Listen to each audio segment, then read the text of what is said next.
নমস্কার, আপনারা দেখছেন বার্তা হরিণঘাটা। সম্প্রতি বাংলাদেশে হিন্দু নির্যাতন, খুন, অত্যাচার ও মন্দির ভাঙার বিরুদ্ধে আজ বিকালে এক প্রতিবাদী পদযাত্রা শুরু হয়। পদযাত্রা শুরু হয় হরিণঘাটা ব্লকের ফতেপুর দয়লার মোড় থেকে, শেষ হয় বড়জাগুলিয়া চৌমাথায়। এই দীর্ঘ 7 কিলোমিটার পদযাত্রায় সামিল হয় হিন্দু, সনাতনী ও সাধারণ মানুষজন। মঞ্চটির নাম দেওয়া হয় হরিণঘাটা সনাতন ঐক্য মঞ্চ। যদিও আজ দুর্যোগ ও লাগাতার ঝিরঝিরে বৃষ্টির কারণে পদযাত্রায় অনেকে সামিল হতে পারেনি। আজ পদযাত্রার এক ঝলক আমাদের বার্তা হরিণঘাটার ক্যামেরায়।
অবিলম্বে বাংলাদেশে হিন্দু নিধন বন্ধ করতে হবে।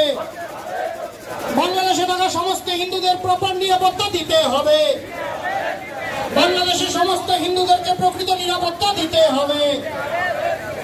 জামাতি মুসলিমদের দ্বারা বাংলাদেশে হিন্দু নিধন বন্ধ করতে হবে।